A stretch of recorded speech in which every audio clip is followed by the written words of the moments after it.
Good now, revolutionaries, and welcome to the Rise Up Morning Show.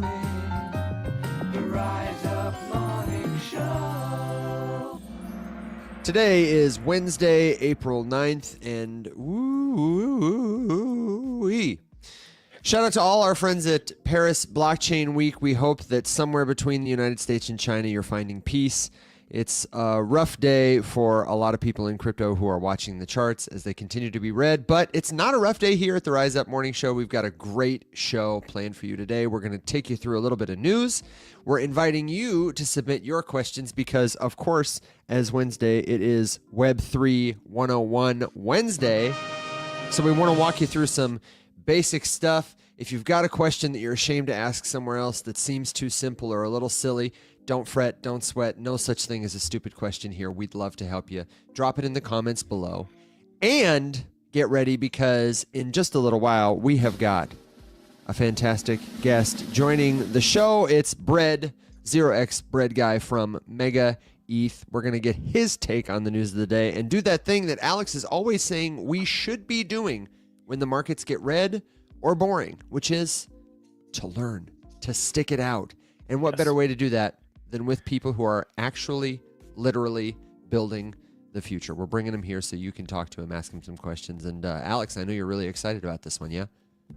Yes, I'm extremely excited. I was trying to phrase exactly how I feel about MegaETH specifically, just as, you know, in a world where the number one question on everybody's mind should be, do we really need another layer 2? Oh my God, and do we? The answer is genuinely, yeah, we need unique ones. So I'm interested in what's different. I've been, doing some digging ever since I found out about it, just because this thing is truly like the nerd mafia, and that tickles me in the right place. And I realized it's like, you know how I feel about this thing, and this is really just like a testament to how far gone I am. in the span of, in the grand scheme of all things in this industry. I feel like I have a crush on it. Okay. Just Alex, like curious, and like it kind of tickles me in the right place, and I'm just excited about it. And there's like something different, and it's cool. And you know how, I mean, we say all the time, like, what do you need? You need to be technically good enough to do the job and let people do their thing. And of course, this is testnet, so we're taking a lot of things kind of on good faith right now, and we'll see how things go in mainnet. But vibe and culture are also super important, and they have come out of the gate swinging in that respect of like setting themselves apart. And I thought it was interesting because when we've seen things like Blast or Movement or all these things that are like arguably, fine and good and do good work and have potential and all these sorts of things, they didn't kind of swing in like with the brand and with the vibe set and all that sort of stuff, like from the gate. And I feel like people think that they're going to do that later.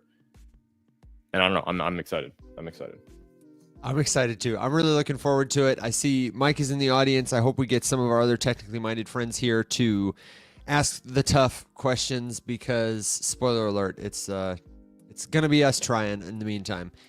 I think that one of the cool things about MegaETH specifically is that our friend Casey Craig is building over there. Euphoria lives there. And so we've gotten to hear a little more about what the culture is like as a builder.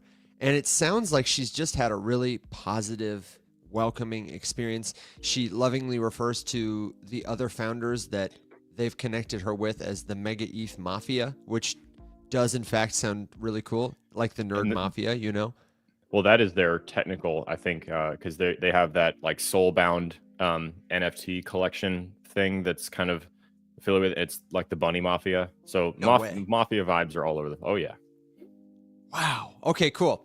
Then we're going to talk to Bread more about that later. If you want to learn more about MegaETH, just do a search, MegaETH.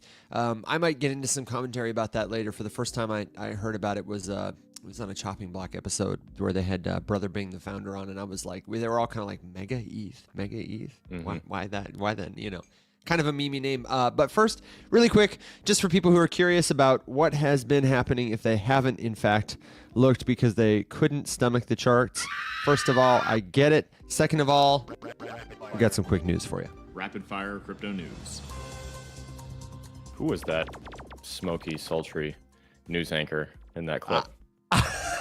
I don't know. Dude, he is a that just mustachioed reminded me. man of mystery.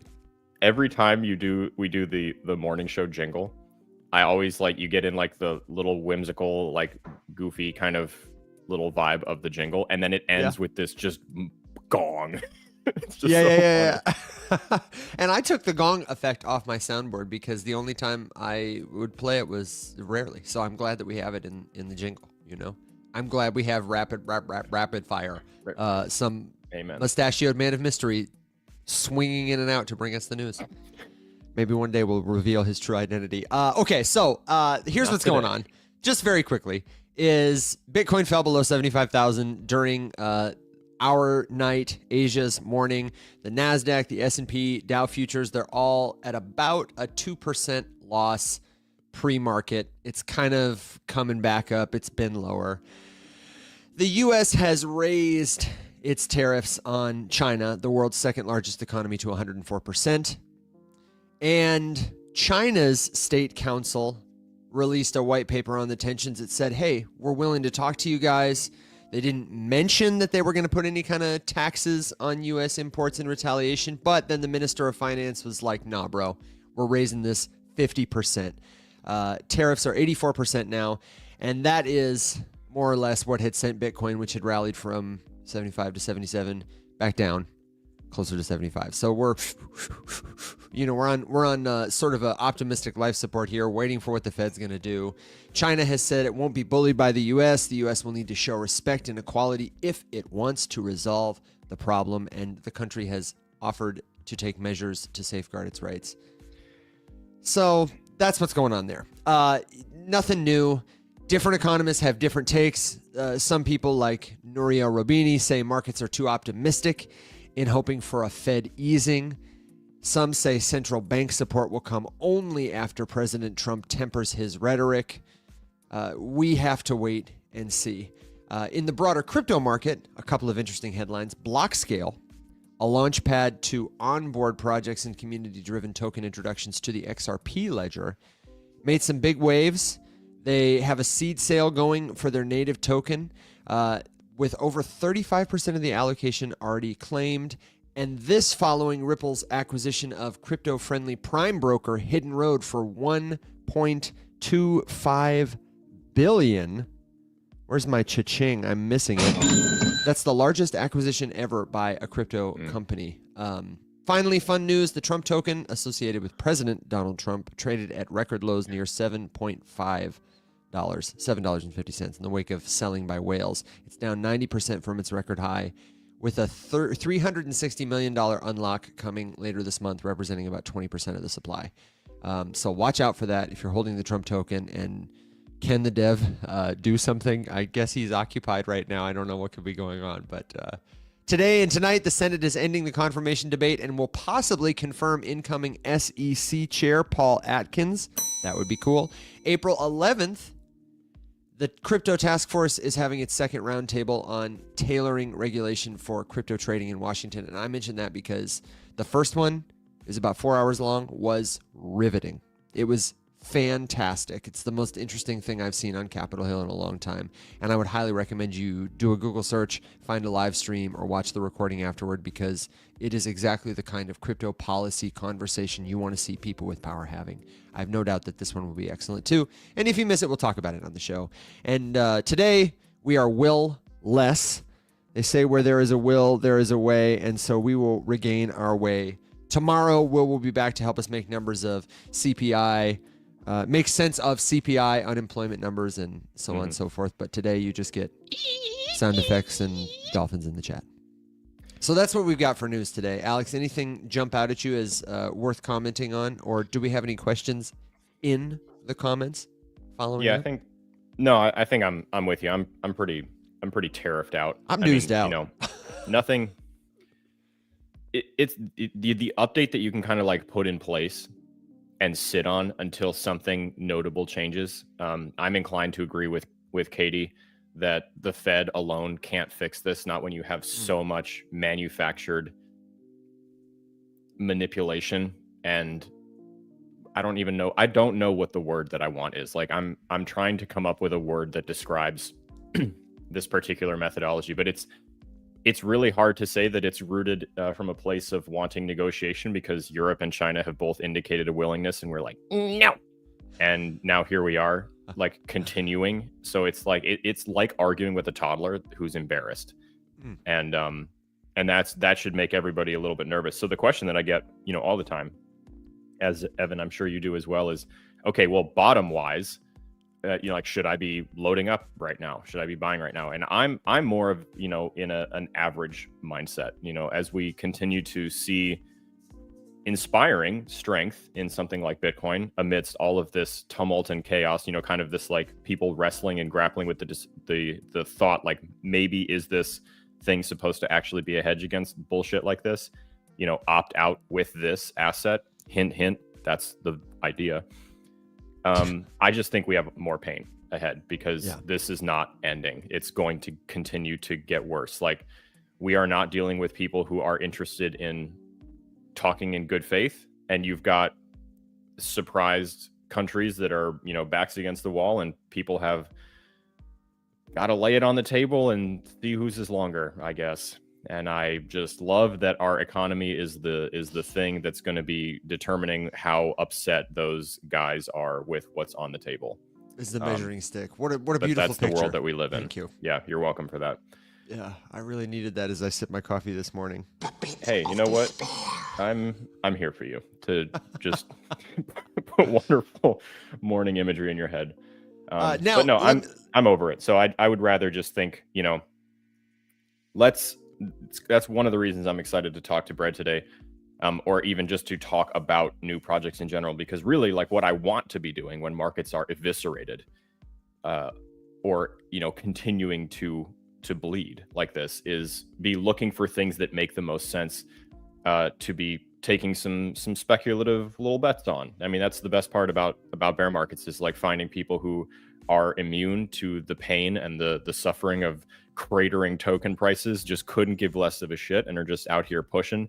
And I just want to look at that kind of stuff. I mean, I think that's what a lot of us are interested in, like just trying to pretend for a second in our little bubble here that things are fine, everything's going to be okay. Let's learn about some badass projects that are trying to improve the industry and the world for people. Well, and Katie's on fire here today. She said it'll be 100%. Painful for too many people for far too long. So absolutely, the best thing we can do with this platform, with our time, is invest in the kind of capital that's going to last. The knowledge capital, the social capital, the skills capital.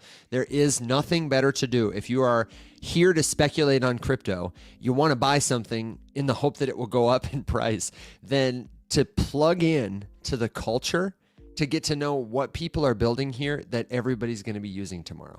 That's the alpha. Yeah. So I just want to, let's give a quick plug, and I can answer a question here. Jay Heath's asking about Morpho, and this is a great example to kick off Web3 101 Wednesday with my favorite research tool of all time. And if this isn't bookmarked, love it. I don't know if it's not bookmarked. You've probably just never heard of it, because if you've heard of it, you would have bookmarked it. But you gotta get on the llama. So gotta get on the llama. Are you throwing up the screen share? Yes, absolutely. Okay, great. Then I'll bring it over to TikTok here. And of course, if you don't know, he's talking about DeFiLlama, DeFiLlama.com. Alex, I forgot to tell you, I reached out to OXNGMI, the founder, the founder of DeFiLlama, and we have a pretty good track record with llama-loving guests on this show. But I was like, hey, we love what you do. We use your tool all the time, and we always direct people to it. And if you ever have the opportunity, in your schedule or whatever, come on the show. We'd love to host you and amplify what you're doing. Please. I sent him this, it was too long, probably flowery message, and he just said, not interested right now, thanks. And I was like, oh, I was just crushed.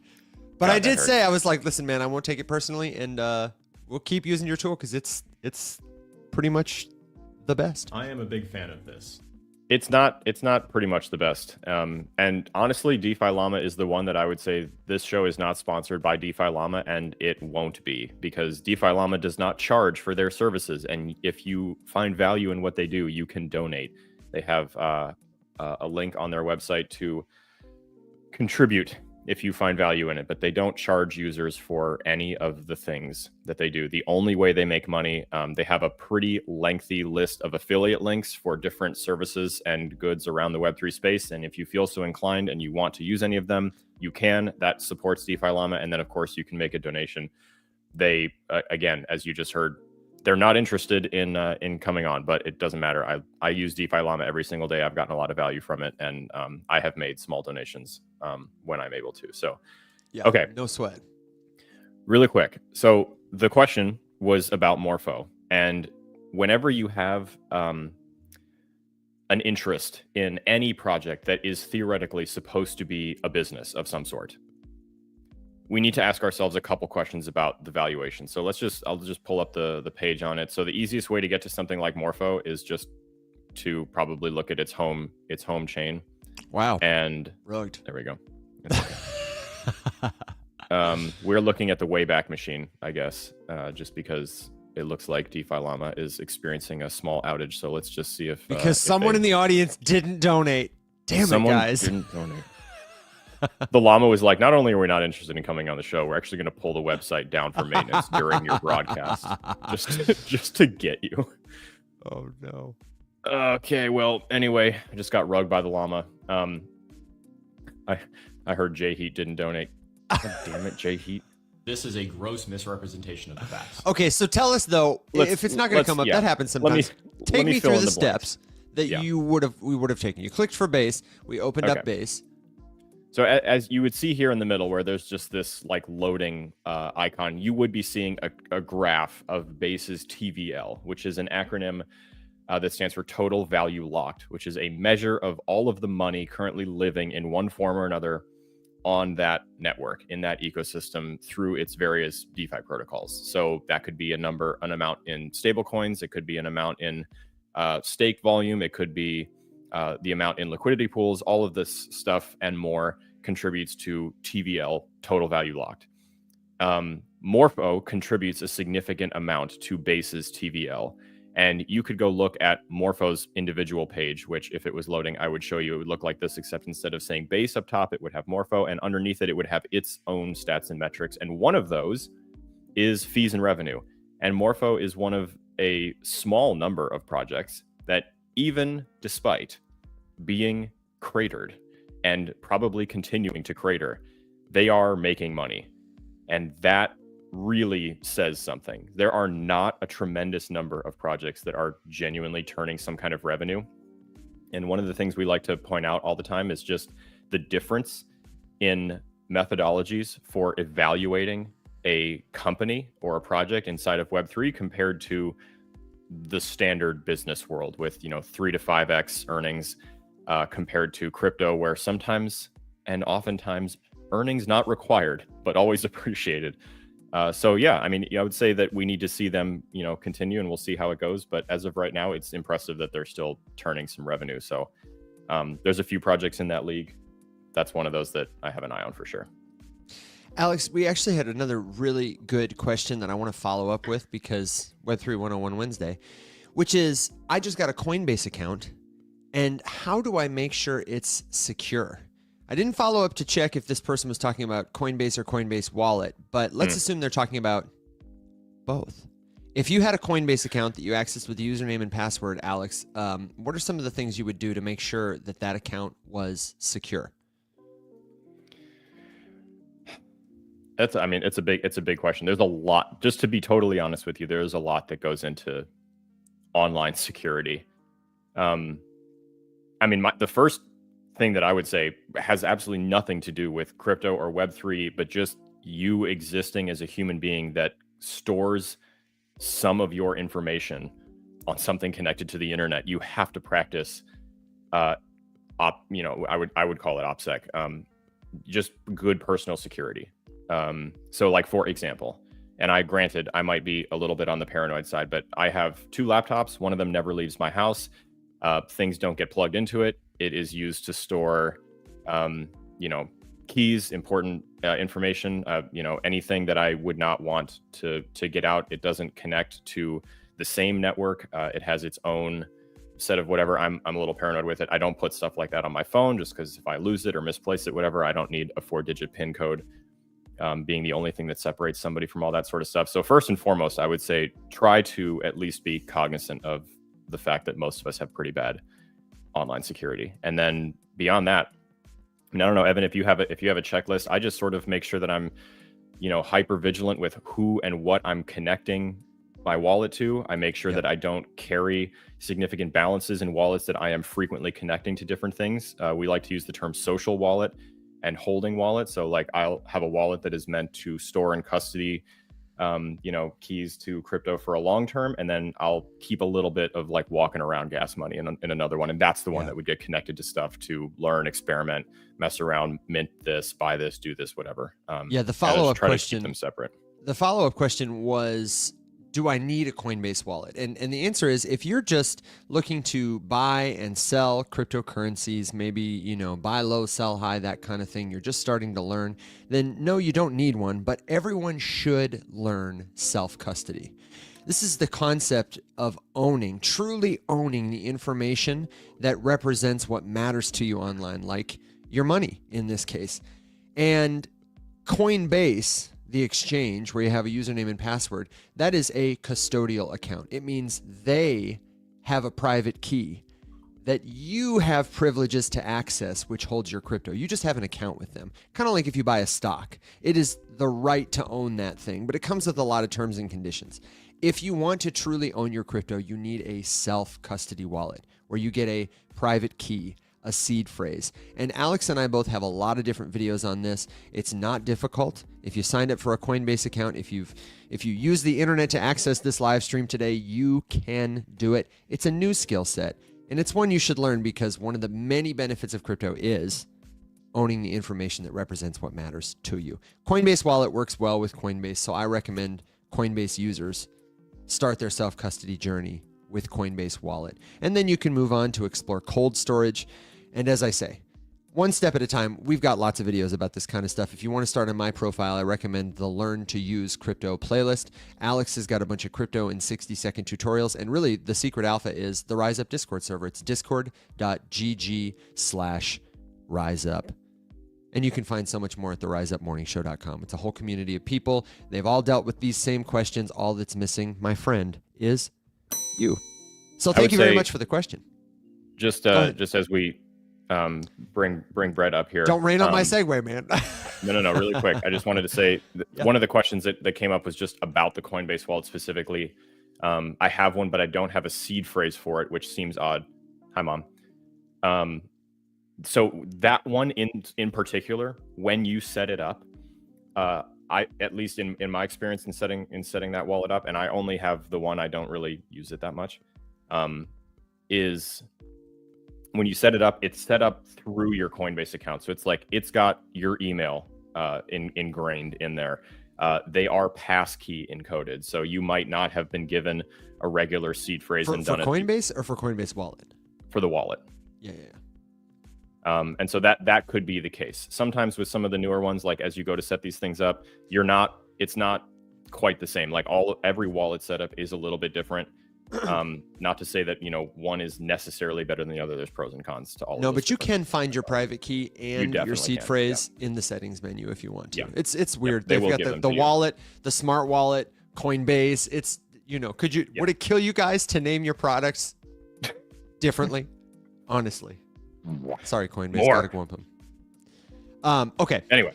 Ladies and gentlemen, thank you for your questions. Web3 101 Wednesday is always a good time. But now we want to take a moment to pause and introduce our friend, Bread, 0x Bread Guy.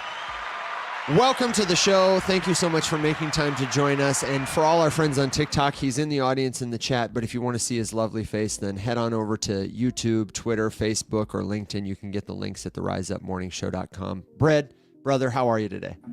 Hey guys, thanks for having me on. Yeah, you're actually my very first TikTok follow. I had to download the app to do this. I've been fighting the urge for a long time, but it's time to get hip with it.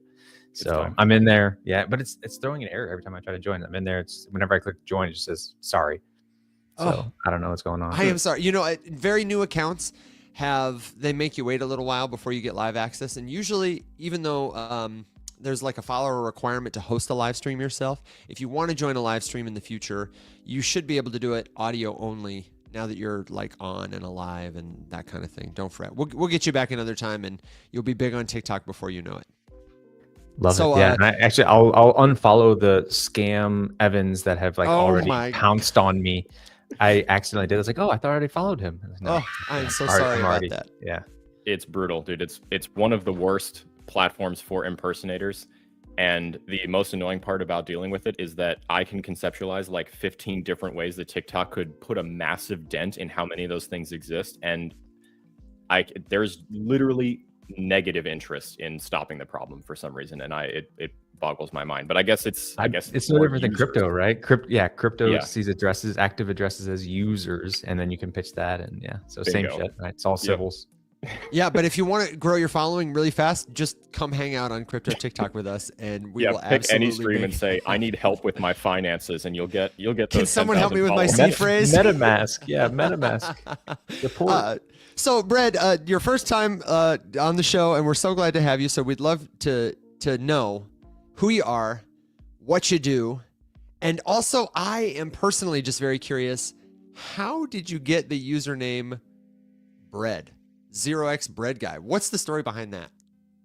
Yeah, well, it's okay. So we'll do a couple things on this. I was actually, so again, I'm not hip with the TikTok vernacular and or like how accustomed they are to crypto. I know crypto Twitters, right? Like that's where I kept my tweets, our audience is at all levels of experience, and we ask people to speak as if they don't know what you're going to talk about, because you might be talking to a dev, you might be talking to a grandma, and they might be the same person. So Yeah, I mean, honestly, I was going to be complimentary of your guys' content. I started going back through some of the stuff to see what was being talked about, like what the level of discussion was, discourse, all that shit. And I'm a huge advocate for educational stuff. That's actually how I ended up growing in the crypto Twitter space, just through education. Like my background was from, I was a technical consultant in the healthcare industry, but I served computer science was my background. So I went to college for whatever.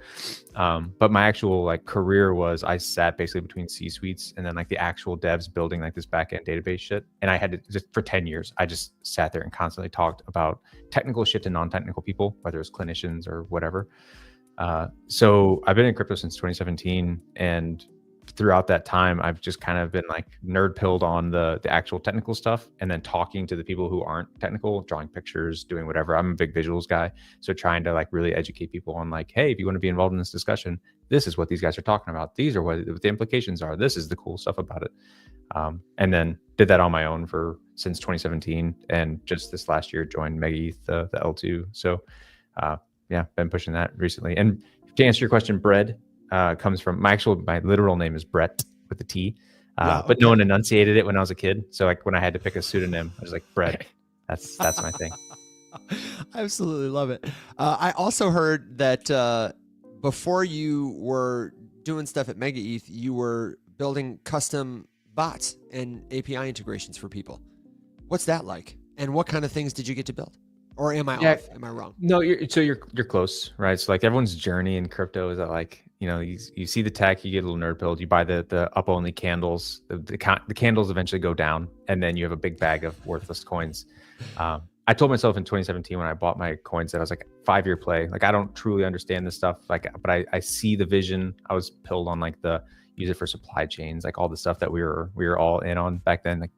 Put the traffic lights on the blockchain, all that utility stuff.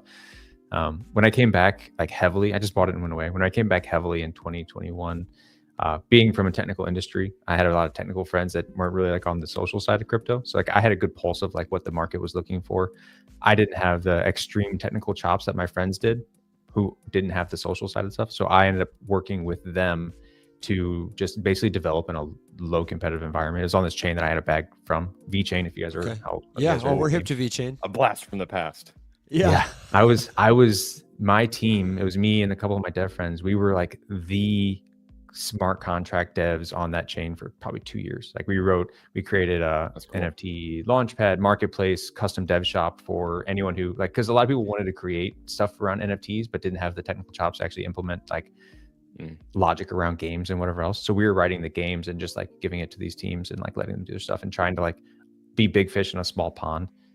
Ultimately ended up selling it off because it was just like the dev eco and the direction of the chain and the foundation. I couldn't keep doing it, so sold it all off, and now I'm in the big pond. Okay, then I always thought you got VeChain was one of those like unfortunate victims of like crypto mentality, wherein you had this ecosystem and chain that launched that had, you know, a goal with this whole kind of IoT narrative, the Internet of Things, this idea of bringing different pieces and components of the supply chain on chain, you know, to just have better item tracking. It made so much sense. It made so much sense.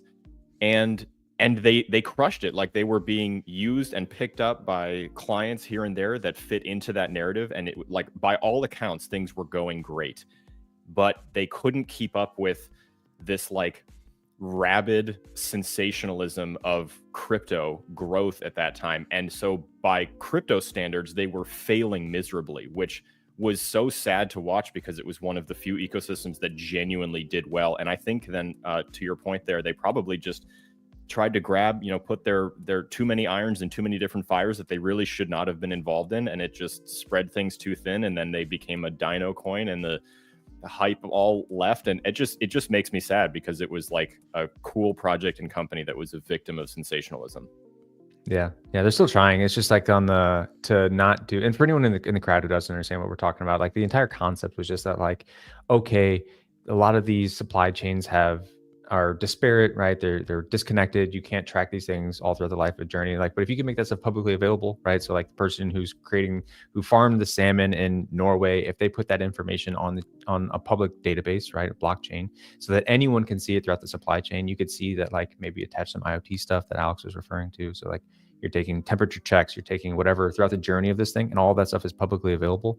Now you have the ability for like the port in Maine to say, oh shit, the salmon went outside of the temperature range on this journey, right? In a ship that we don't control, but like we have access to the information. Now we can say, oh, this is going to be spoiled fish. It's not going to be the quality we want. We need to reorder today for this thing that hasn't even arrived yet, to make sure that, like, by the time it gets to us, the lag time between this shipment and the next shipment that we would conceivably make is now shortened, and our supply chain is not goofed. So then, it made so much sense, but it just didn't. It didn't materialize. It, like, getting all these people to coordinate it was really tough to do. No, it's a beautiful narrative. Cool. It really is, especially in a world where, you know, I think a lot of us are trying to be more ethical consumers, just, you know, inundated with the burden of consumption. Consumerism. Yeah. And it's shitty to, you know, read and watch someone's advertising about their practices or their sourcing or, you know, ingredient wherever, you know, chocolate and ethical sourcing of cocoa and stuff like that, and really kind of having to take their word for a lot of this stuff and just hoping that you don't find out that they're farming little children somewhere. And it would be cool if there was an easier, faster, more verifiable and open source way to just like, oh, I wonder, let's check. Oh, you didn't put it on chain? That's fishy. I'm going to go somewhere else. And I like to imagine that's the world that we're heading to. We got to wait through the sensationalism beforehand. Yeah, still a dream. For sure. Brad, I have a question from the audience here really quick. Alex, is this where you're going? Take it. Yeah, go for it. Because this might be a segue. I need Brad to tell me if this is a question we should answer now, if he can make it accessible, because I have absolutely no idea what this means.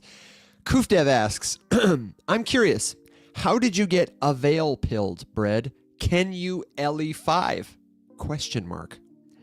Avail pilled. So avail is a data availability layer. So this actually does cut into my world. I was nerd pilled on like infrastructure talks. Like that's all the debates I have on Twitter.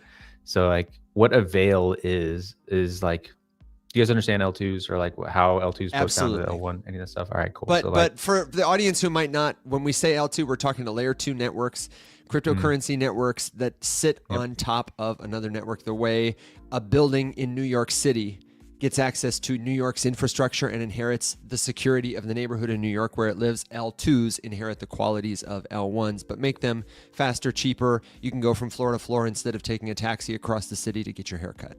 Please continue. Loved it. Yep. So one thing I'll say is that like the relationship between these separate blockchains, that, as you said, they inherit some of the properties. What dictates the properties that they inherit is based on one of two things that these L2s send to an L1 to inherit the properties, right? So one is just that like, hey, here's like a proof, which is just a little string that says like, this is everything that took place on our chain between the last time I sent you this like timestamp, this snapshot of all the stuff, that ownership, asset ownership, whatever. You post that down to a layer one. Ethereum would be in this case, like this, we'll use Base as an example, right? So Base, everything happens. They take a snapshot, they compress that into a singular string that you can use some funky math to get back out. And you send that back to Ethereum. And now Ethereum has record of like who owns what. And you can go to this contract that exists on Ethereum and say, hey, on Base, I know who owns what at this snapshot. The other component of that is whenever you have two snapshots, right? You need to be able to prove all the things that took place between the two snapshots, right? So a record of all the transactions that took place on that chain between those two snapshots. That and is literally just like the strings of all of the transactions that you can actually access, rerun them all and say, okay, cool. The gap between these two snapshots, like if you run them all, it makes sense that this person now has one less Ethereum or whatever, right? So these are two separate components, right? So there's the literal snapshots, and then there's the giant bulk of data that spans the snapshots. And where you store these two things matters, right? So if you store the proofs, these little strings on Ethereum, and then you take all of the snapshot or the snapshot of all the data and also put that on Ethereum, you're considered a rollup. And Ethereum alone is the only thing that you have to trust to retain the data, to obtain the data, to be able to prove that all this stuff is true, right? You're just trusting Ethereum. What some people do, because Ethereum is an expensive chain, right? It's a little slower. It's a little like, all this stuff. What's cropped up recently in the last few years are alternative data availability layers. Data availability is the actual bulk of the transactions that you're talking about. And these are chains that just say, look, just give us your data. We'll hold the data. We'll make sure it's available to everyone so that you can prove the distance between the snapshots is true. The chains that have spun up for that, or the products that have spun up for that, are like Eigen, Celestia, and Avail is another one. And they're usually just cheaper to store this large amount of data, which is a limiting factor for some of the scale on some of these L2s. So Avail is that. It is just a way to store your data in a faster and cheaper method than Ethereum. But in doing that, yes, the L2 can be a little faster and a little cheaper because it's doing that. You are also now trusting Avail to serve that data to you, because if they don't, then you can't prove the transition between the snapshots, and someone can be malicious in that window. So now the trust assumptions of this layer 2 is extended to not only Ethereum, but Ethereum plus Avail. And that is a lower security profile than maybe say just Ethereum or Ethereum plus Celestia or whatever. Got it. So that's it. Just like adding more parties to like links in a chain, more points for vulnerability, surface area for attack or problem or whatever. Okay. Exactly. Thank you for making the complex clear. And I suppose that's a really good point to, I would have liked to do this in another order, but now can you tell us more about MegaETH? Because this is an L2. This is a scaling solution for Ethereum. How should we think about it? And what is the work that you're doing there? What are the problems you guys are trying to solve? It's actually a pretty good segue, because there are two like major classifications of L2s. One is the rollups. That's the Base of the world, right? Base, if you look at their performance today, is like they're the most performant rollup. A rollup being an L2 that posts both the data availability, so the bulk of transactions, plus the proof on layer 1. And then there's another classification, which is the post the snapshot, and then all the transactions go elsewhere, right? It doesn't matter where else, or just like elsewhere. And that's what we are. We are it's called an optimium or a validium, which is still an L2, but it's a classification of an L2. So we use Eigen specifically. So you guys are probably familiar with Eigenlayer. It's an AVS on top of Eigenlayer. It's just secured by Ethereum, but it is a separate entity. So therefore, it's additional trust assumption. Can you just give the bumper sticker explanation of like what Eigenlayer is for people? Eigenlayer is a way to use Ethereum security to secure things that don't exist on Ethereum. And a good use case or example of this is like whenever I spin up a network, it's a market. So Eigenlayer is a marketplace for security. What that means in the Web2 world is like if you're going to spin up a new chain or a new service or a new whatever, and you want to secure it monetarily, right? You want to say, hey, there's $20 billion locked up in this thing, and in order to be malicious towards it, you have to be able to obtain a meaningful amount of this $20 billion. In the old world, right? If I was going to spin up a network, I would basically just have to incentivize a bunch of people to run machines to do this thing, right? Like that's what Ethereum is, right? Right. What makes it secure is there are so many people who are staking ETH to validate it. Right. Many people. Right. And to do that for a net new network or a net new service, I would have to incentivize people to do the same thing for me, but there's no way to price really what that is, right? Like you just say, hey, everyone come and start running machines. We're just gonna give you a shit ton of tokens day one. We're gonna emit a bunch of tokens into our ecosystem to like incentivize you to do this, to build up some resilience in our network. So you'd have to totally spin up a separate network to do this in the old world. With what EigenLayer is trying to do is say, hey, we have all of this latent capital inside of Ethereum. Let's have them stay within Ethereum, stake their stuff within Ethereum, secure stuff inside of Ethereum with Ethereum, but then provide services outside of Ethereum, so that now you have all of these things that would traditionally have been totally separate entities being functionally embedded within Ethereum using Ethereum capital. So it's a way to extend the security of Ethereum to other people who want to build other things on chain. Correct. Without Cool. having Okay. to totally Thank you. separate themselves from it. Sorry for interrupting. So you guys No, are... love it. Yeah. So we're a layer 2 that uses this. And again, EigenDA is a perfect example of it, right? The Avail is a totally separate entity. Celestia is a totally separate entity, but we are using EigenDA, which is a service on top of Ethereum, secured by Ethereum assets, to do this service that would traditionally have been totally exported and drive no monetary value back to ETH network. So we're doing that.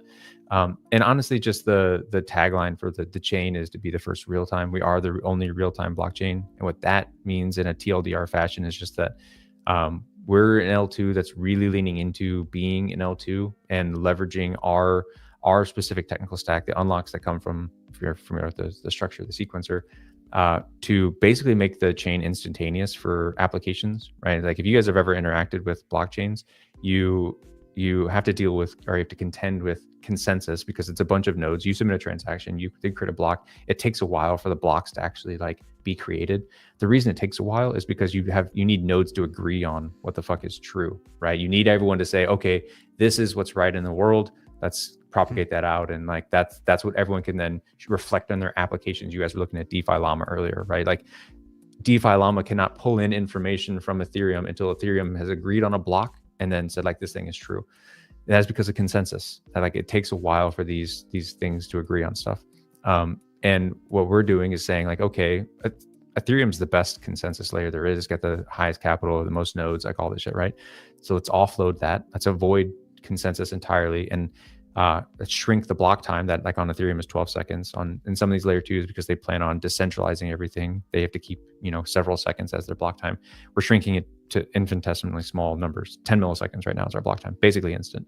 So that by the time you guys submit a transaction, by the time it hits the machine that's creating the block and sends it back to everyone, it's 100 milliseconds, 200 milliseconds round trip, right? Instead of 200 milliseconds just to get the thing there and then wait 2 seconds and then 200 milliseconds back, right? So, we're doing that to enable applications that are closer to Web 2 and what people are used to, right? So like your Discord messages, right? You send a message, it takes about 300 milliseconds for it to hit Discord servers, register, show to everyone else, and then get back to you. And like you guys are interacting, right? In blockchain world, if you were trying to do that, it would take 2 seconds, 3 seconds. And if you guys are playing games, that sucks, right? That lag time of just like waiting, and like it breaks your train of thought. So we're trying to shrink that time down to basically 0. Yeah, that's a great graphic you're showing there. I'm going to show it here for TikTok too. Go ahead. Yeah, it's great. And it's just to like say that like now you have like the person actually invited me to your guys' channel, Casey. She's building an app on top of on MegaETH. She's an avid listener, so I hope she's in the crowd. She's building an app that's like a tap-based app, right? And like if you had to think about a tap-based app built on basically any blockchain, even the very fast ones, because they have consensus, whenever you tap, if you had to wait half a second, 2 seconds for like the confetti to fly, like that's not a good user experience. It's not a Web 2 experience, right? No one can do anything there. But because we're leaning into the architecture that is an L2, we can create the environment where she's building an app that's a tap-based app, and the confetti flies immediately, and it's actually an on-chain transaction that is committed to state, that is like turned into a fun experience. So yeah, we're just trying to revolutionize that aspect by leaning into what's made available to us. I want to hit on a very particular term that gets tossed around quite a bit that I know you guys are I mean, this is kind of the catch-all technical term for I think, and please correct me if I'm wrong, of latency. So as it relates to consensus on chain, latency is sort of the term that gets tossed around a lot to describe exactly what you're talking about here, the amount of time or the measurement of time between the submission of the transaction and the adding it to the chain, officially putting it into a block and confirming and validating and all of these all these things. And as you look through these different blockchains have different amounts of time that are basically standard for the transaction to go from start to finish. And there are all sorts of times that this becomes hyper important. And so, for example, something that we've talked about a lot is this idea, you know, as memes were popping off and people were trying to buy and sell these things, you have to be aware of the way that latency can affect your ability to trade too. So not just with the tapping example is great because it's a good visual of why it's important to have that gap between input and confirmation be as short as humanly possible. You don't want to tap something and then, you know, a second later the thing happens. That would drive you insane if you were trying to play a game. But with trading, obviously, if it takes forever, you know, for the transaction to be submitted, meaning you are sending it to the chain and it's now visible for people with the ability to see this kind of stuff, all sorts of shit can happen to you in this interim while you're in purgatory waiting for your transaction. And so a classic example would be getting front run, you know, someone seeing your request for the transaction go through and then being able to jam another transaction in ahead of you and pay for priority, perhaps to get it higher on the food chain above yours. There's other kinds of attacks, sandwiching, you know, throwing one in front and one on the back side. Even, you know, what an inconvenience. All sorts of stuff. So I assume that that's kind of in your guys' head as you're talking about, you know, all of the different reasons that this is so important. And I'm just curious about the process of like doing all of this in testnet now. And like, as you guys walk towards, you know, bringing it live officially, I mean, because that chart kind of says it all. If this like carries over, the difference between you guys and even second place is fucking bonkers. Yeah, that's what we're trying for. Like, it's like we're just trying to eliminate it entirely, and it's a little bit of a counter trend thing, right? We've had to make design decisions to enable that, right? And that comes with some trade-offs, but we think it's necessary, and we think the market has shown that they're open to the trade-offs we're making. If you look at like Solana and Hyperliquid, right? The original criticisms of both of those chains was that, hey, this is something that's it's super centralized. It's like, which, you know, we can debate centralized versus like, you know, what that actually means, but like people, the higher hardware requirements in order to operate those chains, the permissions, in some cases, Hyperliquid's permission for a while, nature of them, people were saying like, doesn't count, like no one wants it, whatever. But then you see the actual success of them. You see that there is clearly appetite for a chain that is of higher performance and maybe not as decentralized as Ethereum, which is like super fucking decentralized, right? But it comes with trade-offs, right? They experience a slow 12-second block times, like it's not whatever. So yeah, we're just trying to serve a segment of users that we think are just underserved, frankly, at this point. The first thing that popped into my head when I was trying to read like the different, because of course Solana is a great example, right? Because fast as shit, but it's not super consistent, right? There's some variance in like in the latency. It's not always the same, and that can lead to people getting front run or whatever if we're just sticking to the trading environment. So correct me if any of this is wrong, but my understanding was that, you know, just because of the way that consensus on Solana works, when you can level up, you know, the speed with which your transaction is going to go through and be by, you know, tweaking different things on your end. Is the goal of MegaETH basically to eliminate the need to like worry about that? Because I feel like I was reading about the difference between like super fast with Solana but inconsistent versus, you know, super fast on MegaETH but consistent. Yeah. So like the nuance there is all around the second order effects of consensus, right? So like our primary objective is to never introduce consensus, because consensus introduces this window of soft confirmation, right? So what I mean by that, or an example of that, is like, right, so it's actually, the architecture is very similar to Solana. Ours is just like bigger, right? So what happens is you hand off your transaction to a leader. This leader on both Solana and us, ours is a sequencer, theirs is a validator. They have a window of time that they have unilateral rights to build a block, right? They can just do whatever the fuck they want. They can order it however they want. In Solana, you do it by priority fees, whatever. In Solana, the window is like 1200 milliseconds, so like 1.2 seconds. For us, it's undetermined, but it'll be hours to days, right? That this machine will have the ability to build stuff. And the machines are bigger on us. And what happens is, like, both of them build the blocks, and then they send the blocks on to the rest of the network.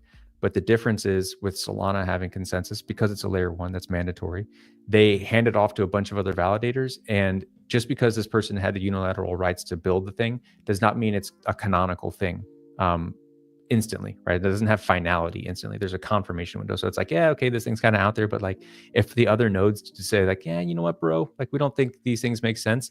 If application were to take in the blocks that this thing created, but it were ultimately not be final, that creates the user experience of like, hey, I submitted a trade. Oh, sweet, I got this purchase. I bought the dip. Sweet, I bottom ticked it. Awesome. And then you find out 2 seconds later, like, we actually agreed that that's not actually true, and you didn't get the trade. So it's like, that sucks. That sucks. You got your confetti, you saw your P&L go up. It's cool, but like ultimately it just didn't work out. And so like now applications have to do this balance of like, cool, it's in, but it's not totally in. Like, at what point do we actually show it to users? Because we don't want to do it too soon. Because if we do it too soon, then like it creates that outcome, which is not fun. Whereas with us, because we're layer 2, because consensus is the thing that we can give down to Ethereum, we have that unilateral right and we keep it instantly. So like now, instead of that like window of like, this is true, but not totally true, being, from seconds to I think like 15 seconds is the finality window for Solana, something like that. Like that 15-second-ish like lag window. Ours is infinitesimally small. Like it is once it's decided and you see it on chain, it's reflected in the applications. The guarantees associated with that are 100%. Like we can minus like outside of Ethereum dying because we're in L2, and like if Ethereum finality breaks, then like yes, the 0.0002% of that chance happening, then like that can fuck us up and like our stuff cannot be true. But like our problems are a little bigger than whatever there. But yeah, that's what you're referring to there. Is that consensus window, that confirmation window. We don't have the same confirmation window. I think this really just kind of points out something that I think is worth highlighting, that when we talk about why a blockchain is a worthwhile piece of technology when we're talking about finance and money and stuff like that, like all of these problems that you're highlighting, the ability to send in a transaction and by all accounts it looks like it's good and accepted and whatever, and you get your confetti and then it just doesn't work. Like all of these different problems that exist all over the place that we've seen. I mean, don't even get me started on like TradFi, like sending a direct deposit to somebody and waiting 5 to 7 business days and paying transfers, wire transfers, yeah, it's I mean, cashing a check, overdraft, like all this stuff. There is so much that like if you take the GPT research assistant that we've been working on for crypto, right? Love it. And just fall down the rabbit hole of how many pieces there are and how much jargon there is into the user education journey is wild. Dude, it's insane. I mean, as I was doing some research into MegaETH, preparing to have you, because like I was telling Evan, this one kind of gets me a little giddy. Like I'm not going to lie to you. There's a lot of layer 2s, and I'm excited to kind of get into a little bit more about like why do we need another one and what's the unique piece. But whenever I find one like this, I have to kind of check myself a little bit, because I've been geeking out about this shit for so long that, like I told Evan, I feel like I have a crush on MegaETH right now because I'm just like excited about. It feels something different. I was about to leave the Ethereum ecosystem. I was disillusioned with the layer 2 roadmap. I was like, man, it's just like, because like it was you weren't into the like hey, I'll give you $50 in USDC if you've got an Ethereum address kind of PR move. Man, not that. And like it seems so redundant. Like, so like there's two like we're just talking about like value accrual and all this shit. Like that's how I actually got on with the MegaETH team, is because like I was just like a content creator on Twitter, and I was writing about like this blobs, the data availability, all that stuff. And it's like, guys, like this stuff looks kind of weird. And like I'm seeing these L2s that are spinning up, and it's like everyone is trying to do this like maximally decentralized everything, and like reintroducing problems that they have instead of like playing to their competitive advantage. Where it's like an example of that was like Ethereum has issues. Any layer 1 has issues, like MEV specifically. I don't know if you guys talk about it on your show. That's what you were just referring to earlier with some of these attacks that can take place on a trader, right? So like you try to swap something, and because your swap is visible to the world before it actually takes place, you can have people step in to sandwich attack you, which just means like, I see your slippage, I'm going to maximally slippage you, right? I'm gonna insert a transaction before and after you to make sure that you get the very worst execution of your trade, and I capture the profit on that, right? So like that's a thing that happens in these architectures because it's just like this is what they have, right? And so Ethereum's going down this roadmap of layer twos. Layer twos primarily are driven by these singular, very large machines called sequencers that basically serve as like the validator set to actually do this stuff, but they have unilateral rights. And they usually just like first come, first serve, whatever. They don't have a public mempool, so you can't actually even see the transaction to allow for you to do this slippage stuff. So like in my eyes, I see this and I'm like, sweet. Like I get that it's kind of a taboo thing to have this big machine and like it to be like run by an entity, but there are you preserve some properties by being an L2, posting stuff down to Ethereum. Like so you have some advantages there that are like non-obvious, which is like you don't have MEV. That's a huge value prop to a user who doesn't have to learn shit. He's like, you're not getting fucked on the back end. Like that seems like a good thing to me. And I was like, but you hear the conversation around it and everyone's like, oh, these things are bad and we should decentralize it. And we should now create a bunch of sequencers that all agree on the thing that reintroduces consensus, that reintroduces MEV, that reintroduces all this stuff because like it's virtue, like the virtues of that are great. I'm just like, guys, like now we have these things that are not as performant as like a Solana of the world. We're reintroducing MEV, which then has like additional things because now it's a layer 2 MEV on top of a layer 1 MEV. Like, so like, it felt like we were just doing things backwards. And then, so I was starting to get pilled on like the Solana monolithic chain, like simple, it's easy, it's mimetic, it's convenient. Like I was buying into that. And then, MegaETH came along and like, well, no, fuck that. We're going to be the biggest, baddest L2 out there. And we're going to lean into this architecture that you actually need as a layer 2. And through that be even better than the layer 1s performance wise. So it's like, I don't know, that would seem like a good trade to me. What was the conversation or the encounter like? Was it like you were at a hot pot DAO meeting and Brother Bing like pulled you aside and was like, listen, it's a funny story because like they actually turned me down. Like I was a content dude, right? So like I was disillusioned. I was writing my thoughts on like monolithic versus modular versus like that was the narratives back then. And I was just like, I saw they had a raise announcement and I read the white paper and I was like, I kind of fuck with this. Like, this is cool. Like, you know, I started getting a little nerd pilled. I was like, and I found out the founders are like world-class in the stuff that they're actually claiming. So like you see the numbers and you're like, all right, scam. I've seen this before, scam. Mega in the name, scam. Yeah, totally. It was, what was the record? That was my first impression as well. I was like, seriously, I was like, nope. Seriously. Like, it was like Ethereum Max. You remember that shit from like Kim Kardashian? That's exactly what it made me think of. Floyd Mayweather on the shorts. Like, yeah, of course. Yeah, 100%. I saw that and I was like, scam, not even interested in it. And then I was like, all right, fuck it. I'll read the white paper. They did a raise, cool. And then I saw like the founders are like, again, world class. Like the two technical founders are one's, you know, PhD, Stanford, low latency systems. He spent his career fucking up data centers by just like passing information back giant as fast nerds. as possible. Yeah, super mega nerds. And then the other guy's like literally funded by Ethereum Foundation for consensus. Yeah, mega nerds. So like the actual stories, I read that. I wrote a thread on. It's like, this is pretty sick. It's like, and then I had, you know, I was looking for stuff to do at the time. I was still just like building, looking for products, whatever. Sent a DM to Bing. I was like, hey, you know, I have some time. Like I'll you know, contribute, or like, can I join? Like, you have any opportunities, whatever. And she was just like, yeah, join the Discord. Like, no, I'm not going to do that. I did the Discord dog grind back in 2021. And then I just kept writing about them because I genuinely thought they were cool, and I commanded the kind of the conversation on crypto Twitter, and they eventually came back and like, all right, yeah, you're pretty good at this. Like, join our team. So now I'm on the team. Can you drill down on that a little bit? Because, you know, we're always telling people, especially right now, I think a lot of people are hearing this conversation and hearing, you know, your technical expertise, and they're like, oh my God, this guy knows so much. How am I ever going to get to this level? I would like to, you know, invest more successfully here. I'd like to use crypto more safely, confidently. I'd like to work here. And something we emphasize is that it's just, you know, one step at a time, and learning by doing is a big part, like finding a way to contribute.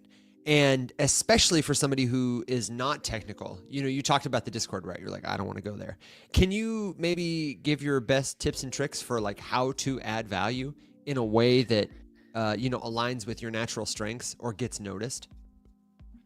Yeah, I mean, honestly, it's you nailed it. It's participation, right? Like, I think that's all I did, right? So it's you see the things that are going on, and you just try to be value added in whatever way you can. And that doesn't even mean having the answer. It could mean having the question, right? Like that's what I did for literally years. Is I sat there on Twitter and I was the one asking the question because I didn't know the answer and I wanted to know the answer, and that built up my relationship with a lot of people like you guys. Like if people in your crowd are sitting there asking questions, facilitating conversation, doing stuff, driving, because you guys might have the answer, but you're not just going to know what to say unless someone asks the question, right? So then that facilitates the conversation. It kind of strengthens your connection with that person. It adds to it. And you basically just observe, right? You observe, contribute, and then eventually maybe you're the one that can answer the question in the future, because now you think you have the answer, and you're like, you've had that, you've gone down that path, right? So for me, it was just being technically inclined, trying to locate the people that were already being value added in the ecosystem through conversation. This is mostly on crypto Twitter. For you guys, it would be like your guys' show, participating in the chat, like, you know, maybe even like coming on as a guest at some point whenever you express a need for something. And it was just having those conversations, and yeah, eventually just like trying to give back by saying like, you had that question, or in my situation, I had that question. Therefore, I know other people probably have a similar question. And I forced myself to understand the stuff better because I wanted to be able to explain it to other people who had that same question, right? So like you guys might not have the same, thought process or journey when asking the question, trying to understand a concept. And I would wager that people in the crowd, if they have that journey for understanding a concept, there's other people who would have that same journey, have those same questions, have that same stuff. To re-articulate that forces you to learn it and then to solve a problem for the person behind you. So I would just say continue to solve the stuff for the person behind you, and eventually that builds up your network, and then you start talking to people, you start adding value, and through that people will just straight up ask you. Like I was really good at I would have a question, I would not understand a concept, I would learn it, and then I would go, I want to tell other people the journey I just had to understanding this stuff and explain it in the way that I had to hear it in order to understand it. And as I did that, I had protocols, teams, whatever, just straight up coming to me and it's like, hey, our product is hard to understand, but you are good at helping people understand things. Help us help them. And through that you get relationships and you grow. Beautiful. Alex, I know you had one or two more questions, and Brett, I know I said, can we keep you for 7 minutes, but will you let us know when it's a 5-minute warning? Are you good to go for just a little longer? Okay. Yeah, keep going. I'll hear you guys talk a little bit. I'm going to ping my team real quick. Okay. Very kind, very kind. Because we do have a lot of good questions that are coming up in the chat. Everything from, how do I get involved? Where would you go to learn more? But we also had some more questions about some of the nuanced differences, like that help MegaETH stand out. Alex, I know you had said a minute ago that you wanted to get into some of that, so I'm going to hand it off to you and trust you to lead that part of the conversation. And in the meantime, let me just tell you, while Brett is messaging his team, that you can give him a follow at 0 X bread guy, bread spelled just like it sounds and just like it tastes, on X, formerly known as Twitter. I'll pull it up here later and let you get a look at it. And MegaETH Labs is at MegaETH_labs. The link for bread is here on the screen on TikTok, and I'm going to throw it up here on the screen for everybody else. Boom. Easy peasy. Watch out for impersonators, especially if you're following us. None of us are ever going to message you directly offering investment advice. These are our only accounts. You got to stay safe out there. And if you've got a question for Bread, then be sure to drop it in the chat. I was going to show Bread's profile here, but I actually had another screen share up since people in the comments were talking about merch. I just have to say, MegaETH has some of the best merch in the entire game. They've got this Make Ethereum Great Again hat that has a vibe you've definitely seen before. They had the MegaETH shirts from, look at this. Yeah, it's like a MegaETH. Yeah. Like MegaETH. They've got the necklace, the World Computer Day necklace. Like, honestly, the merch alone makes me bullish on the chain. So in the picture right there, that's our creative director. That's Rose.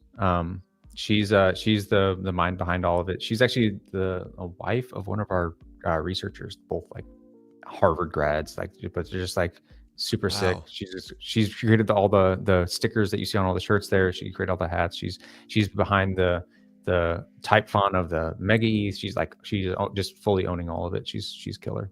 All the graphics you see on the side of for testnet launch, for everything. She's just got this cool retro futuristic aesthetic to her. I love it. Yeah, that was the first thing I said to Casey. I think she had a Make Ethereum Great Again hat. I was like, where did you get that? She was like, MegaETH. I was like, you picked the right chain. Go ahead, Alex. I got you. So yeah, there was a couple. There's a lot of jargon that has come up on today's conversation. So I was going to highlight just a couple of them and say these are one of the best ways that you can build a prompt to kind of fall into the rabbit hole, like with these different research assistants that we've been talking about. So everything leads to 10 other terms. And the farther you get into this, kind of like Brett's talking about, curiosity is one of the things that will lead you to prosperity, especially within this industry. Like that, I would attribute pretty much all of my success in and around Web3 for the last how many years that I've been here doing this to just being obnoxiously curious about everything. So a couple things to highlight, some that are, that we've definitely talked about before. Mempool, so MEMPOOL, is kind of like the waiting room for transactions. It's where they go and sit as they're waiting to be confirmed and validated. It's one of the steps of consensus. The reason that, having mempools visible or not visible would be leading us into the next thing, MEV, which is it max extractable value or max extraction value? Yeah, it'd be like, back in the old days, it was minor extractable value because it was all proof of work. But yeah, gotcha. They've manipulated it to like stick with the times. So, which is essentially a catch-all term for the different methodologies used to make sure that the transaction you submit is the transaction that is confirmed. And there are a series of attacks referred to as MEV attacks, which are people who are better at it than you, for lack of a better phrase, who, we were saying before, can front run, can sandwich, can do all kinds of things to, steal your thunder as you're trying to confirm something, which... And it's not actually a new concept, right? So like, this has existed throughout time in any financial industry, product, whatever, right? Exchange, right? There's always people that find a way to work the system, to maximize their stuff, to gain an advantage, to operate within the rules, but have a better outcome, right? And a good example of this would be like way back in the day when actually the stock market was first coming out. It was, people were setting up a way to communicate between, I think it was New York and the Midwest. Like they were actually like, in Chicago. As soon as the news broke, they would fucking get on a horse and start riding immediately to the next market so that they could go and exchange, like sell off before like the news actually got there by like the actual express, right? So like this is old school arbitrage on horseback. Yeah, old school arbitrage, right? So it's always existed with humans, right? Everyone's always looking for an edge. Well, and I honestly, that's a great segue into something I've heard you talk about, which we also talk about quite a bit. One of the other reasons this whole industry is so exciting is that as we've evolved from arbitrage via horseback to, where the financial systems and markets are right now, being so readily accessible by so many different people with an increasingly lower and lower barrier to entry, the number of people who get to be involved in all this kind of stuff is just exponentially exploding. And oftentimes the thing standing in your way is technical literacy. Another one of the reasons that this show exists, just because that's a barrier that nobody should have to run into. In that markets, right? Sorry? I said it's dictating markets now, right? There's the accessibility of all this stuff is changing the way that you because like value, what is value in any of this stuff? Like everyone does like if back in the stock world you do like the discounted cash flow, like you have these models that were propped up by these professional institutions, and it's like that's not true. Like it doesn't have to be true. It's just kind of become true. It's become consensus because it's been done for so long, and that's like the way things have been done. But then you have recent phenomenons like Robinhood, AMC, GameStop, Tesla, right? Stocks that are now breaking models because the participation is coming from less sophisticated people and they don't value everything the exact same way, right? So we don't honor the models that these people have, and they can't contend with it. And that extends even further to like the crypto world now, right? With like meme coins and NFTs and, DeFi protocols you were showing like fees generated. And there's no canonical correct way to value any of this shit in the entire world. It's just that like some stuff has kind of been accepted more than others. Mm-hmm. And it's just something that everyone's contending with because now participation has been democratized. But accepted with a very tiny group of very specific people, and now have to contend with, like you said, different valuation metrics and methodologies and accepted standards, considering the fact that an exponentially larger number of people than have ever been able to have an opinion about the value of something are now able to participate, which, like you said, has completely changed the game. I mean, we say all the time, if you're valuating a company at 3 to 5x EBI TDA, earnings before tax, depreciation, amortization. Now you look at crypto and it's like, okay, maybe it's like 150x if there's even earnings to report at all. But like, who gives a shit? Because it's just become the standard. And who, honestly, because of the like subjective nature of value, who's to say that it's wrong? Like you can't even sit there and confidently say like, you can't value this at that level because whatever. It's just, the whole thing has been turned on its head, and it's fascinating to watch. Well, and the cool thing too is we're at the moment where people are still, it's still very experimental. These are alternative, viable models, but they're not adopted or integrated at scale yet. I think, we're like on a big cruise ship, and there are all these like boats coming up alongside, and some of them look really interesting to some people who are on the big cruise ship. And we're building like ladders and bridges so that they can actually go over and start to explore them. And pretty soon, I think those people will pick up their own hammers, and that's why we're always so excited about having these conversations in public with people who are not here yet. Like there are the many who are here and the many who've yet to join us. But this is a movement, and everyone who is not here yet is so early and has so much room to build whatever kind of thing they might want to. Yeah, it's a beautiful thing, to be very honest. It's a beautiful thing. Yeah. As we go ahead. I was gonna Brad, I was gonna give you a plug because I've referenced a couple things that I've heard you guys talk about on Modern Market, and I know that you participate in that show pretty regularly, and I know that I'm always looking for just better shit to watch and listen to on Twitter, because it can be a bit of a cesspool. Yeah. So I love that we both had the same word in mind. Yeah. Definitely a ding. It's hard to come up with another word to describe some of the things that I've witnessed over on that platform. One of the reasons that I just like it over here so much, but there's great programming over there if you know who to follow and what to look for. Like, our friends at Wolves DAO, Simplified and Gamified, and all that sort of stuff. Anything Sam hosts, Icy hosts, Peyton hosts, they're all fantastic. But Modern Market is really good. So I wondered if I could just give you the mic for a second to plug the show, and when you guys are live and how people can keep up with all the different stuff you guys talk about over on the show. Yeah, I appreciate it. And actually, like, this is another ding on the add value conversation that we had, right? Like this isn't my show. These guys, like the two hosts you can see there in that picture, B-Check and Legendary, they created this thing. They've been running it for a year and a half, almost 2 years now. And I was a listener. I had a technical lean. They were more traditional and had some like NFT stuff, but I was more like on the infrastructure and blockchain, some of the stuff we're talking about here. So I would just come up and contribute. Like they would cover a topic, I would come up and I would just like on my own time, just say, hey man, like this is my perspective on this. This is what this actually means, educational stuff, right? After doing that, just on my own accord for probably 6 months, they eventually said like, hey, we want you to contribute. We want you to be part of this officially. We want to, whatever. So like now I help run the show with them. It goes every single day, 7 a.m. Eastern for an hour. We just cover the daily topics day over day. I contribute specifically Monday, Wednesday, Friday. I'm on the West Coast, so they cut me some slack because it's like a 4 a.m. start for me. Oh my God, dude, you're killing it today. Cool. Yeah. Like it's 6:20. I've already had a show and a meeting, and another show, and another meeting. God. Yeah, it's like. So like we just cover the daily topics, and we try to bring on panelists to just say like, hey, this is cover a broad spectrum of expertise. Again, I'm more technical. B-Check is a ex-lawyer.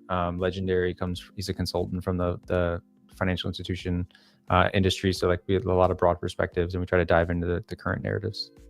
Man, well, definitely let us know how we can help. And I'm super interested in helping kind of bridge this gap between some of the great voices that I feel like are kind of siloed and locked over on Twitter. Unfortunately, not getting the distribution that I really wish they were getting. I may actually start I may start participating over on the TikTok side a little bit more. Like you guys, I've downloaded the app, so like it's a rabbit hole now. So like we'll see. We have a lot of creators who are coming over. Our friend Nil is he's working at Polygon, has been making a real splash here. Heimu Rahman is over at Osmosis, the exchange, and does fantastic educational content. He's going to be on the show tomorrow, surprise bonus guest. So, there's a coalition of really wonderful, thoughtful creators who work here or, just teach this stuff really well. And we need your voice, man. Well, I think what I'm going to do is you guys run this time slot right after our show. So I'm literally just going to like throw in the earpiece and listen to you guys right after ours. And then like, start to. And the invitation's open. Come up anytime. Maybe we can do a MegaETH Mafia episode and get Casey back up here again. She is one of our very favorites. Showed up? Yeah, Casey awesome. Has been on the show many times. We've been friends with Casey for a long time. We love Casey. She's an excellent educator. Excellent. Yeah. Okay, so we're at about that time where we need to start thinking about riding our dogs and ponies off into the sunset. But before we do, we'd love it if you would give us a last-minute question, a suggestion, a good joke, a word of wisdom, and anything else that might be on your mind. We want to remind you that the show is live Monday through Thursday, 7 a.m. Central Standard Time. If you just can't get enough, then there's also Rise Up After Dark, Wednesdays at 7 p.m. Tomorrow tonight. Oh my God, today's Wednesday. Yeah. Tonight we got the guys from Uptrade, George and Sam, to talk a little about markets and answer your crypto questions. And then tomorrow, as I teased, we've got Heimu Rahman teaching crypto to his grandma to talk to us here and answer your crypto questions. Will Watson will be back. And if that's not enough Rise Up for you, then the place you need to go is the Rise Up Discord server. Totally free, global community, learners at all levels of experience. My friend, all that's missing is you. So check that out. Check out the resources at theriseupmorningshow.com. And if you don't have enough resources, then I do want to invite you to follow Modern Market at modernmarket_ on Twitter and 0x Bread Guy, spelled like it sounds, on Twitter. Watch out for impersonators. Like I said, these are our only accounts. We want you to stay safe out there. Don't take that advice from that person reaching out to you for free Bitcoin. What were you going to say, Alex? I just love the PFP. PFP. I mean, yeah. Tiny, the fangirl moment is that both you and Legendary I've followed for a long time before you were involved in MegaETH and before I knew that Modern Market was a thing. Really good content, a really good voice that I think deserves to be amplified more and more. And that's kind of my beef with Twitter, is that you've got all these incredible people with amazing insights and so many, amusing and informative anecdotes being posted over there constantly. And the user base is not there. And the user base is here on TikTok. And we need more of the voices. Unfortunately, a lot of the people telling the story of crypto and Web3 on TikTok are doing a real bad job. So you need reinforcements is what I hear. Yes, please. We need cavalry. And I've just got to say, I am impressed that a guy as handsome as you is rocking a cartoon PFP. I know. I got to disarm people. That's why we need you on TikTok too, because they'll be like, damn, who's this guy? Brother, you are our guest. So we want to give you the opportunity to take your time, formulate a powerful final thought, let people know where they can find you. So I'm going to defer to Alex to go first. Alex, have you got a final thought, a last minute question, suggestion, good joke, word of wisdom for the audience before we ride our dogs and ponies in the sunset?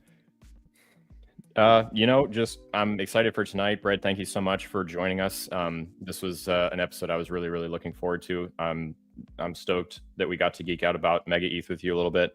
I'm telling you guys, there is so much to this one. This is a really great one to let yourself fall into. I keep plugging the GPT research assistant. If you still are, haven't set it up, let us know. I've got the free PDF guide with all of my prompts. I'll help you guys get it going. This is a really good one to throw some shit into there and just kind of dig into, why are they doing what they're doing? There are so many things that we didn't even get to talk about, like, idea of gossip protocols and all that kind of stuff. There's a never ending litany of jargon that you can toss into this thing, and every jargon term leads you to 15 more jargon terms. This is a great one to practice that with. So no, I mean, just, I've seen it come up in the chat a lot today. These are our only accounts. These are the only two. I know you guys are getting bombarded with impersonators. The ones that are live on your screen right here are the only two. We will never reach out to you. We will never ask you for anything. We will never talk to you in a way that is not public. It happens in Discord too. We'll never reach out to you in any way other than a public channel where everybody has eyes and can see it. If you're unsure, take a screenshot and post it in the public chat and let people help verify for you that you're talking to a real person, because if they reached out to you, you're probably not talking to a real person. So just be aware of that. And other than that, no, I'm well met, and I'll see you guys tonight. Then Bread, final thought. I'm gonna honestly just say stay curious, and for the listeners, like, I mean nothing. I'm a fucking piece of bread jabroni on the internet, but I want to give everyone in the crowd a little bit of confidence to say that, like, as someone who likes to think he's technically savvy, very impressed by Alex and Evan's content. So I think you guys are in good hands over here, and I want to say that, like, make sure you show these guys some love, because it is actually genuinely good and informative. And if they are doing stuff like helping you guys with that research assistant, like that's so great for trying to up level yourself in this industry with some reduced overhead. There's still going to be a lot, like, you're going to see a lot of shit in there, but yeah, that's awesome. You guys are in good hands. And then 0x Bread Guy, best place to find you on Twitter? Yeah, that's where I spend all my time, whether I'm shit posting or actually trying to do some informational stuff. I try to balance it all. I've been playing with AI, just as Alex has recently, but like, there's enough tooling these days that you can actually like create full applications basically through vibe coding. So like, I'm gonna write a little like gamified smart contract platform today just to like goof around. Hell so yeah. Go on there. Maybe you'll see me drop that. You can win $50. I think I'm gonna load in there. Okay, very cool. Well, brother, thank you so much for being here one last time. 0x Bread Guy, give it up for him. Encourage him to come over here on TikTok and support his work at Modern Market and on Twitter. Thank you so much. And everybody, thank you for being the very best part of what we do. We'll be back tonight in just a few hours, 7 p.m. Central for Rise Up After Dark, so be sure to come back for that. Leave your questions in Discord in the meantime. And until then, everybody, stay safe. Be well.